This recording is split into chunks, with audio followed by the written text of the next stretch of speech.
Welcome back to Going All In, Get the Edge You Need to Succeed. I'm Dr. Erin McKinley, and today we have a brand new guest, Carr from the VA Sierra Nevada Healthcare System based in Reno, Nevada. We're going to talk about working with the military as a dietitian, and she's going to tell us all about her brand new VA program that's available for those that are seeking out supervised practice to become a registered dietitian. Check it out. Welcome, Carol, to the podcast. To get us started for this episode, I would love for you to give us an introduction to you and your initial journey to becoming a registered dietitian. Yeah, thank you so much, Erin. So my name is Carr. Currently, I am the Dietetic Internship Director at the Sierra Nevada, or we lovingly call it the Reno VA. So that's kind of where I am currently, but how I got here a little bit. I originally started school, way back a while ago. We'll just leave it at that, at Arizona State University for a nursing degree. And so kind of along taking my coursework, we had to take a nutrition class. And so I think that's where kind of my first interest got piqued in nutrition.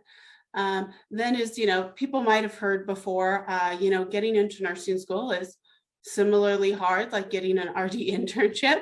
And so when I didn't get into kind of my clinical rotations at first, I was like, what else can I do? How can I, what else do I have as options? And so I started thinking about nutrition a little bit further. And, to save money, I was like, maybe I should go to the community college and take a couple classes and kind of see if this is something that I'm really interested in. Well, obviously, I fell in love with nutrition, and I'm here today. And I later went back to ASU and then graduated with my nutrition degree. From there, just like most people, I started looking at dietetic internships.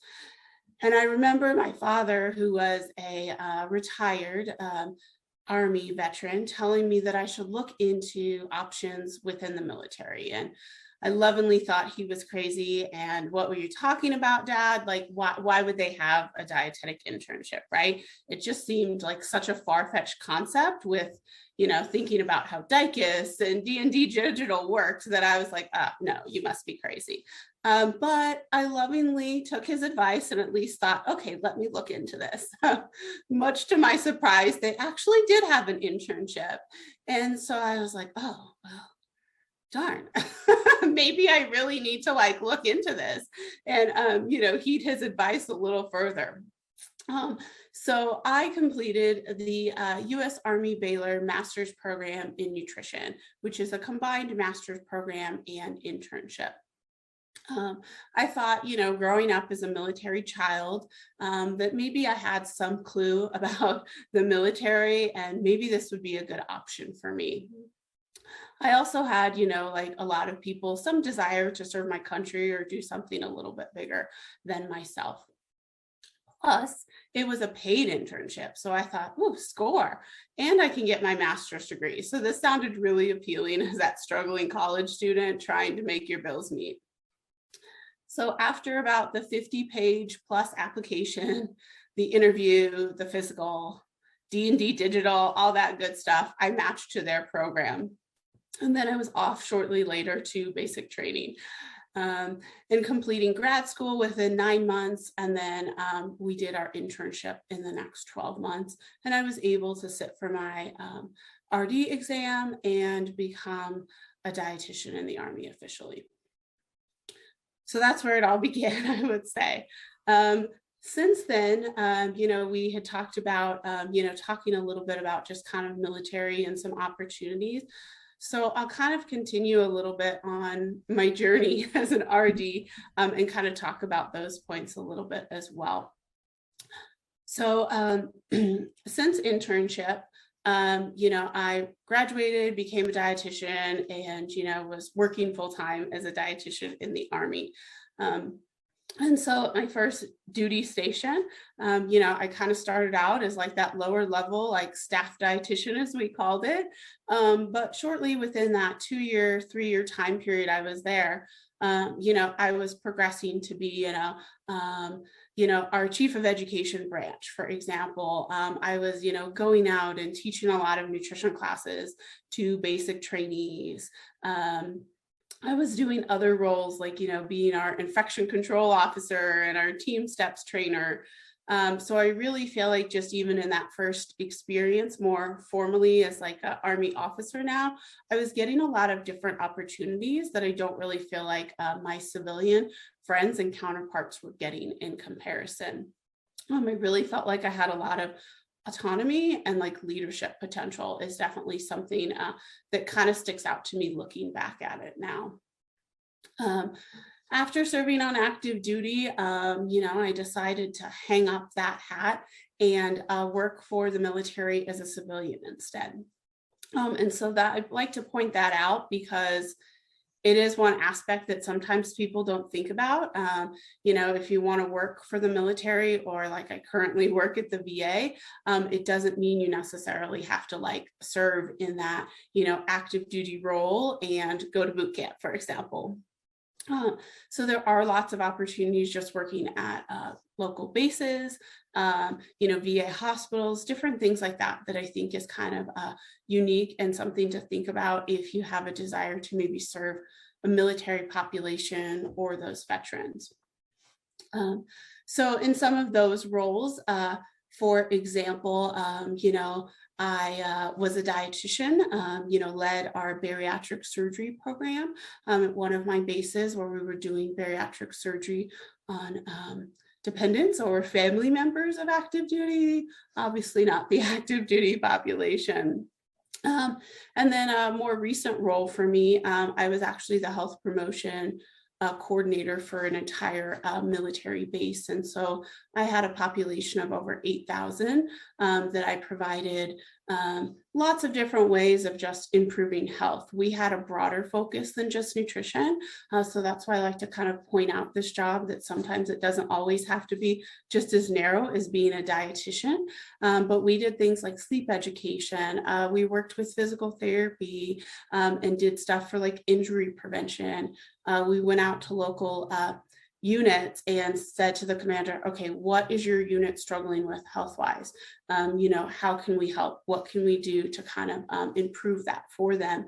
And ultimately impact like what we like to call readiness a lot, but ultimately their ability to carry out their mission.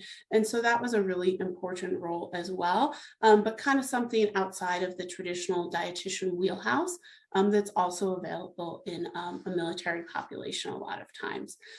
In that role, a lot of community outreach. So that might be something if somebody has community outreach as a goal or a desire, and a lot of kind of, doing base-wide things, organizing 5K runs and, annual New Year's resolution challenges, things of that nature can be really helpful as well.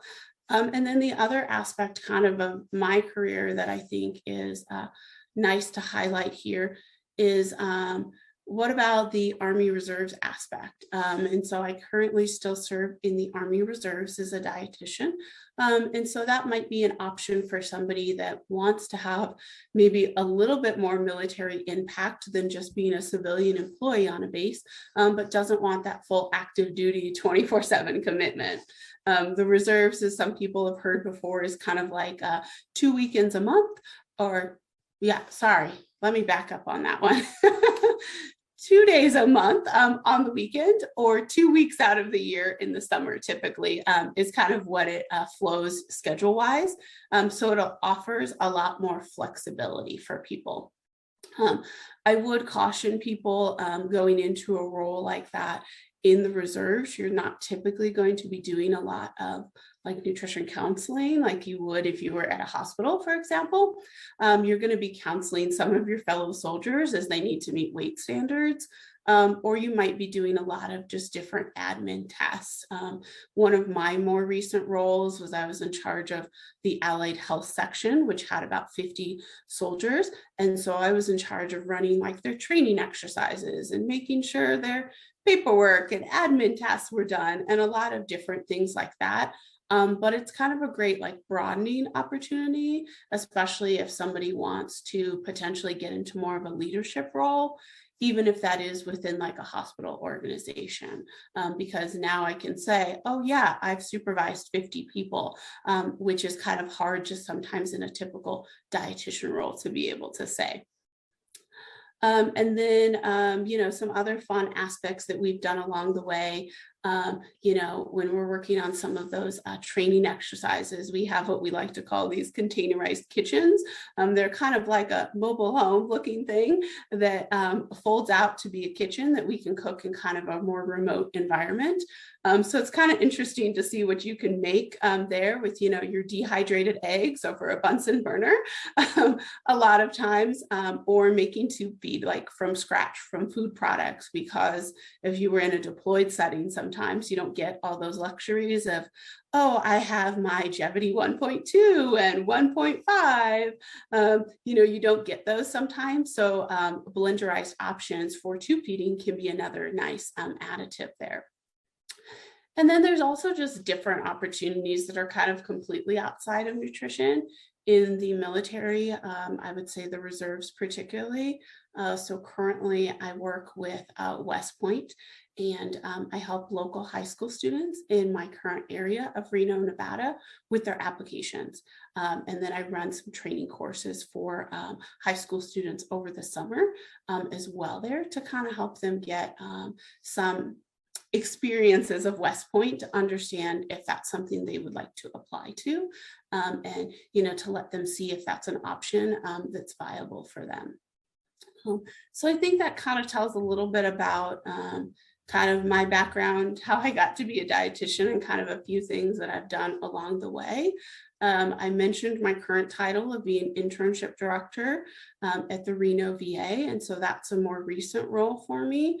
And basically in the last 9 months that I've been here, I've been doing the whole process from creating curriculum to applying for accreditation through Ascend so that we can start a new internship program. And so I'm sure you can imagine even just applying for internships, what that process might look like on the flip side when you're the one like designing the program in comparison. So something just to kind of think about as you're going through and applying to internships, if it's something that maybe interests you, of thinking about, oh, maybe I'd like to run a program one day. There may be those options out there. And so I would kind of say, keep it in the back of your mind, because you never know, the opportunity might present itself one day for you.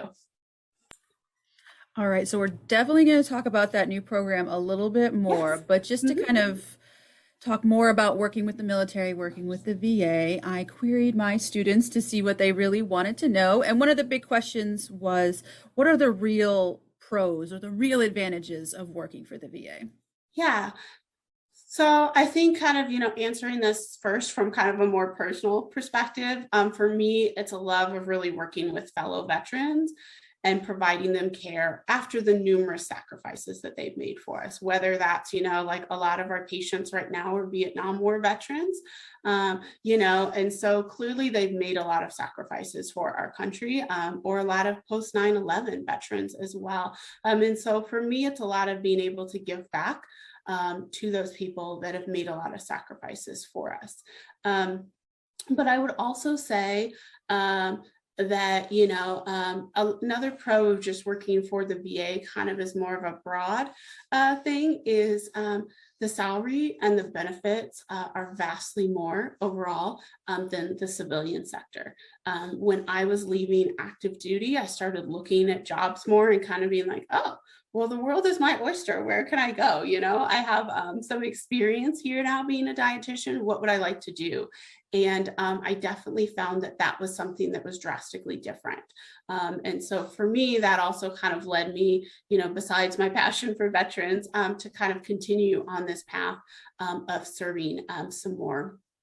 And then I think for me, working with veterans, a real benefit that I can provide them is I have been on active duty as well, right? So I know kind of, what it's like to eat at a basic training chow hall and, how they, give you like 5 minutes, it feels like, to eat everything and then get out. And so knowing that some of those, we see some of those aspects of the military might not always be conducive to healthy habits. And so kind of, being able to help them on that is really a real pro for me as well, personally. So, throughout your time working with the VA, what have been some difficult things that you've had to deal with as a dietitian? Yeah. So I feel like just working with the military population, we have a lot of similar health issues that we would in the general population, but we do have a few things that are unique. So one, especially on the military side, is the military has to meet weight standards. And so that's a big overall issue. And I won't get into the exact dynamics of that, but I have seen some higher instances of eating disorders as a result of kind of those standards. I've also had multiple experiences in units that I've been a part of or worked for where we've had some really high suicide rates, unfortunately. And so that's something that I really didn't kind of think about maybe as just being a dietitian or a healthcare practitioner in general, that's something that could impact me. Um, I would also say working with a military population, there's kind of some unique family dynamics, especially if you have a spouse or a parent that is deployed, and that puts some extra burden on the household that's back at home. So, sometimes when I would see children of service members for, maybe picky eating habits or something like that, there's some different aspects that go when, oh, dad's away or mom's away, and they don't have as much maybe control over some things. And so sometimes food becomes their control of choice in those instances, instead because they can't control that their parent is away, for example. And so that was kind of something that I hadn't really thought about. And then the other part that I think is hard for just civilians to wrap their brain around sometimes is that the military is like a 24-hour operation a lot of times, right? And so they require a lot from you, especially when I was on active duty. I don't think I ever worked a standard 8-hour day. Sometimes we have to go to physical training in the morning, and then I'd have to see patients, and then maybe I'd have to go do something else after work. I remember being like officer on duty of the hospital at several times, and getting like a bomb threat, and they'd have to alert the commander and like deploy all these options of what we're supposed to do with that, which I would never have thought of as a dietitian I would have ever had to deal with. Or we used to have to do barracks checks, so we'd have to go once before midnight and once after midnight to make sure that no foul play was going on. And again, just things that I wouldn't have really thought of being a dietitian sometimes, but they give you a lot of leadership and a lot of different opportunities as well. And so you do get some experiences in just completely different situations. And I think that's sometimes hard for people to think about because they're like, oh, but I'm a dietitian. Yeah, you're a dietitian, but if you are like on active duty or in the reserves, a lot of times you're also performing a bigger mission as well. And so there might be different requirements as a result of that. So, say for example, someone starts to work with the military or the VA and doesn't really come in with the same type of experience that you had being active duty at one point. What are some of those initial expectations they should have? Yeah, so I would just say in general, as I kind of mentioned before, thinking that the military population does have very similar health issues. When I first started, I thought, oh, I'm going to get to do a lot of sports nutrition. That was like something that sounded really cool because we think about like the soldier athlete, and we do have programs like that. For example, the Army does have a world-class athlete program and sends athletes to the Paralympics. And so we've had athletes in several categories in the last few years. One of my friends that's a dietitian trained one of our Olympic swimmers. And so there are kind of those aspects, but a lot of times it's just kind of like anybody else. But I do think something that's important to think about is they are going to have a lot of times some more comorbidities, especially thinking about like the military is a pretty physical job a lot of times. Now being a dietitian, maybe not so much, right? But you might have, individuals that, jumped out of planes for a living, right? And obviously that's going to have some different impact on the joints. And so they might not be able to do the exercises you perhaps are recommending if they want to lose weight. We also have things like, exposure to burn pits or Agent Orange, which are things that you don't really see in a normal population that may affect things. Like, for example, with Agent Orange, we have seen some higher instances of diabetes post-exposure. And so that's something that people just might not be aware of like, oh, well, how did you get diabetes? Like, you didn't eat right.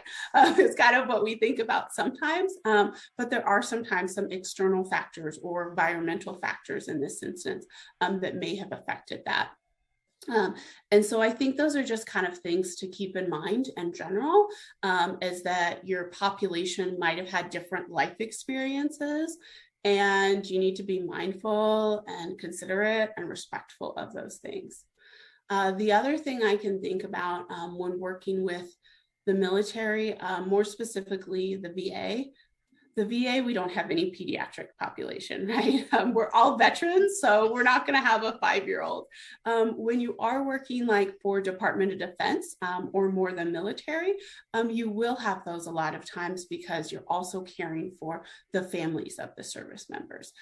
So if your overall goal in applying for like a VA internship is to work with pediatrics, you're probably not going to get as vast of an experience in that area.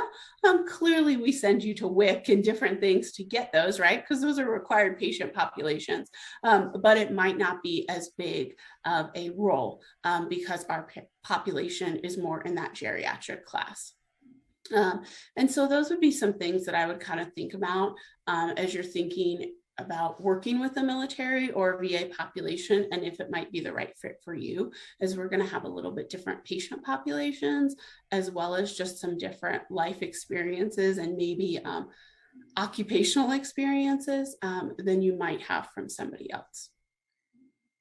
So if a dietitian didn't go through a VA program, didn't happen to have a random VA rotation in their internship, how can they get some experience for when they want to go and apply for these VA positions so they interview well? Are there ways to kind of pick up some experience that's similar to what you would be doing? So I think there's definitely some options. One I would just suggest is maybe just volunteering, like at a VA hospital or with a VA-based organization. At most VA hospitals, we call them our ambassadors, or I like to think of them as our red coat ambassadors.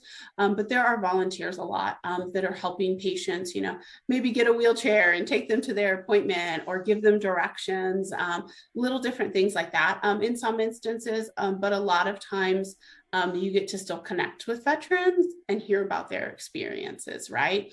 And I really think that's probably the key in volunteering, is kind of learning from some of those veterans' experiences. So now you as a clinician are better prepared to counsel those patients. I would also say, aside from, volunteering, getting involved in VA, I would just be really well trained and proficient in your field, right? As you're filling out a resume, if you had more geriatric experience, that would be helpful. Or if you're just really looking like a qualified, capable applicant, that's really going to be a good thing too. I see sometimes when I'm interviewing, just helping out my department, that people don't follow kind of the government resume format. And so it's kind of like an easy way to get weaned out. And I know that might seem a little odd from somebody like I'm never looking at that, but USA Jobs is our primary website to go to look for federal jobs in general. And they have like a resume builder on there, and they ask very specific things, like how many hours worked a week, which might seem like, why do I need to include that? But they're using it sometimes to like calculate if you have enough experience, because some jobs will require a year experience in a lower level position. And so they're looking at some of that. And so I often see that like people don't include those types of things. They think of it as like a traditional civilian resume that, like we say, to keep 1-2 pages max, where my federal resume is probably 10 plus right now, because that kind of meets a lot of the requirements that they're looking for, and they're looking for a lot more detail. And so that's just kind of a little side note that I encourage people to kind of read the requirements a little bit more, because that's an easy way to not get a federal job in comparison. The other thing I would just say is if maybe you can take some additional CEUs or courses in populations that we tend to have. So we tend to see a lot of diabetes, or we tend to see a lot of cardiovascular related diseases. We tend to have a good bit of cancer patients, for example. So maybe taking some CEUs or some courses in those fields could then also be something that you can add to your resume to potentially help you stand apart from another candidate. All right, perfect. You mentioned the aspect around resumes, and I've had multiple veterans in my program in the past who would not let go of their 3 or 4 page resume, but it was so impressive that I just let it go. And most of them went on to VA internships, probably because they had everything in line with exactly what you're looking for. Yeah. And I think that's a good point. And I would also say, ideally, if you get into a VA internship, we tend to kind of think of that as like a, extended job interview in a lot of ways. At my personal facility, we've hired like 2 or 3 recent interns into full-time dietitian positions with us because they did really well. And so why would we not want to hire you, right? That gives us, a great candidate. And so if you did want to work with that population and were successful in getting a VA internship, I would really kind of take it seriously because that is potentially going to impact your future then of working with the VA if you don't do well, for example. All right, well, we know that VA programs are heavily sought after every year and also a little intimidating when they shouldn't be.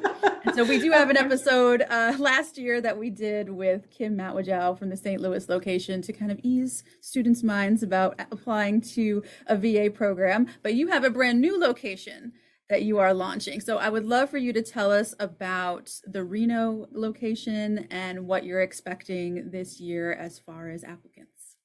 Sure. So yes, so as of February 11th, we got our candidacy accreditation at the Sierra Nevada VA healthcare system. So we did not participate in traditional DICUS matching, as that was like just a couple days before those applications closed. So this year we're just doing second round selection process, and we opened our applications for that yesterday, since that was the day that the non-match list and all of that kind of stuff came out. So we're currently accepting applicants for that, and we'll keep our applications open until we fill that slot. In the future, we will continue to participate in spring match with an intern starting the subsequent fall. Roughly about mid-October is kind of where we're looking at having our intern start, and then they'll go through about May. Our program is roughly 31 weeks or about 7 months. Our program more is focused on outpatient M&T. Being the VA, a lot of people might not realize that we have the VA hospital, like the picture behind me, but we also have a lot of outlying clinics. We call those our community-based outpatient clinics, or CBOCs a lot of times. And so just in our greater Nevada area, we have about 5 or 6 of those locations. So that's why we felt like we really had a strong emphasis in that kind of outpatient realm, and that was kind of the concentration we were going to go for so far. If you've looked at like standards for 2022 from Ascend and accreditation and all that, you've probably seen that some of those concentrations have gone away.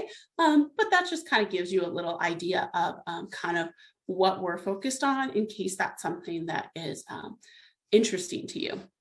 Of course, we're still going to have, rotations with other patient populations. So, we're working on things right now to have agreements in place for like WIC, some larger medical centers in our area, as well as dialysis to help our interns get, that more well-rounded experience, since we realize our VA population does not include all of those things at a lot of times. And so those are kind of some things we're working on right now still. And then for this year, we will accept 1 intern And then we're going to increase our numbers by an additional intern each year until we get to 4 interns max in about 2026-ish. And then that's going to be our cap that we're going to keep at, is 4 interns a year. A few things to highlight, and Kim mentioned some of these before, but in case you haven't watched that full presentation, is that VA interns typically don't cost the intern anything, which is a big difference from a lot of other programs. And as funding allows, interns also get a stipend in working with the VA. So those are two big things that I find that are really some reasons why VA internships are so desirable, for sure. And then, I would say, as far as your kind of question or concern about applying seems kind of scary or daunting, and a lot of people think, oh, I have to be a veteran to apply, or I have to have like perfect grades because they're potentially going to pay me, right? Like I need to do all these extra things. And I would say, you still want to have a well-rounded application, right? Just like for any program, but we really don't have any like substantially more rigorous standards for a VA internship versus any other internship program. So I would encourage people to apply, and worst case, you apply to VA internship and you don't get in, right? But if you don't apply, then you can never have that option either. And so I would definitely encourage people to kind of look at that. And I know Kim added on our main Dietetics website for our programs, kind of some myths and myth busters. And so those might be some things to kind of read through as you're thinking about applying in the future, to kind of give you some ideas of if it is as scary and daunting as some other people have said, for example. And then just as a kind of reminder, the VA has over 15 internship programs across the globe right now with mine. And we also have probably about 4 to 5 currently that are in the accreditation process. So you may see some changes there coming up. We're expanding kind of our own VA sponsored internships with stipends for those versus we're kind of going away from, if you apply to, we'll just use UNLV as an example, and maybe getting placed at the VA, we're kind of moving away from that a little bit. It doesn't mean that we're never going to have those options, but we're kind of focusing on more kind of VA run, VA sponsored internships. So you might see some stuff in the next couple of years and some new programs opening up in various areas that you weren't aware of before. So I would say keep in mind those things, especially if you're not ready to apply for an internship yet, that you may have some more options coming up. And some of our internships are still co-located, like with university programs. And so there may also be some master's kind of internship combined things, as well as just some standalone internships as well. So those may be things to consider. And then the last part I will kind of say on that is remember that, programs are required to go towards that master's requirement at the end of, 2023, starting in 2024, that's going to be a requirement. So you will see most VA internships requiring that obviously as well, unless they have maybe just a combined program that has a master's degree as well. Are you thinking about trying to link up with maybe UNR or a distance program that can provide the master's for you? Yeah, great question. Currently we are not. Currently UNR does have their own internship program. I haven't heard fully if they're planning on changing, probably not my place to talk. But at this point, we don't have a plan of linking up with a master's program. All right, so you're going to be getting some brand new applicants this year vying for that one spot, which I love. I love that you're starting small. So when you're reading the personal statements for these applicants, what are you really going to want to see? Yeah, so personally, I really just love a passion for the field, and a desire to serve others, as I feel like those are kind of like the roots that get a lot of people into this profession. And so I really think those are things to highlight. if you also say that you love working with veterans and, have a reason behind that, those are obviously things that are going to stand out to us. In one of our personal statement questions, we do actually ask kind of about why you would be a good fit here and working with veterans.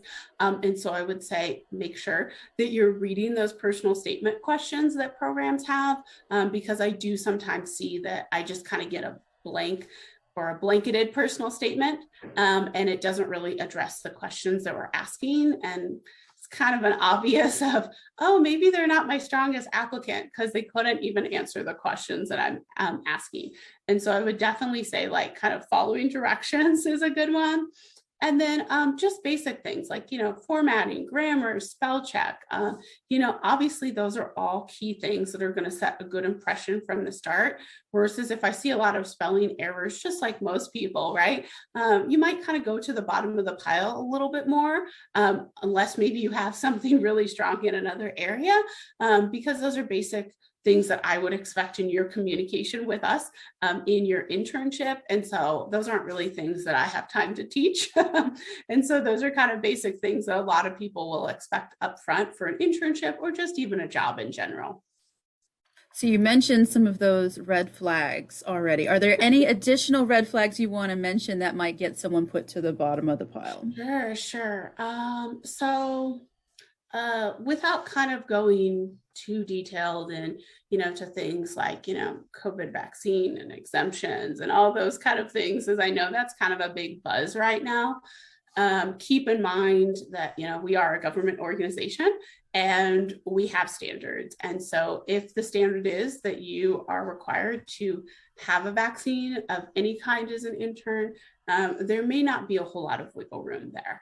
And so I would just encourage you, if you're applying and you have a personal reason against something like that, that maybe you just kind of think long and hard if this is the right program for you. As well as being a government organization, just in general, we're going to have stricter things. You're going to have to do a more extensive background check and all those kind of things. And so just be prepared for that. I find that sometimes students, even after they're accepted, don't kind of get on those things. We give them timelines and they don't kind of do them. And then it delays them starting and ultimately graduating. And so I would say follow directions well in that instance. Some other things, are just like in your interview. I realize that everybody has personal lives and things that are problems for them, but I probably wouldn't bring that up in the interview. So if childcare is an issue for you, for example, I might not bring that up in your interview questions, okay? Because I feel like it just kind of sets a little bit of a bad example. It makes it look like, we're going to have to accommodate this person on every little thing.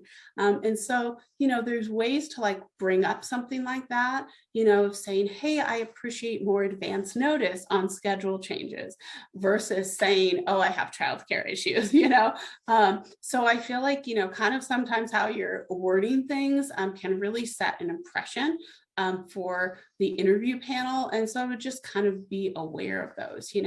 We know that personal things are going to come up and that there's going to be problems here and there, but I might not bring them up in the interview specifically. Unless it's just something that, you really have to get out there, then obviously I'll leave that up to you. But I feel like it just kind of sets a little bit of a bad precedent at times for interns when they're kind of demanding stuff already up front. A few other things that I've just seen in interviewing interns for other programs, for example, is just maybe making like unrealistic demands or requests of your preceptors.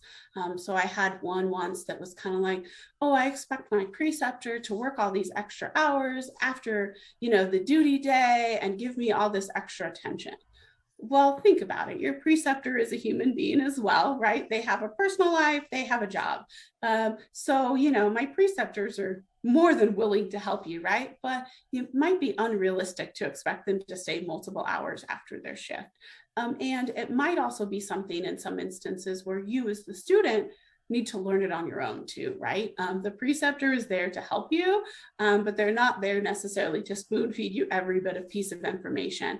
And so it might be things to kind of think about as well. I would say, if there's just kind of a real lack of effort there, then that kind of is just like, is this the best intern for me? Because we're a short internship, 7 months. And so it is going to be kind of fast paced and demanding. And you kind of have to be flexible and willing to put in some effort on your own time still. I like to joke with some of my students from other programs of like, hey, I would get your life in order before you start your internship. But doing that as best possible, right?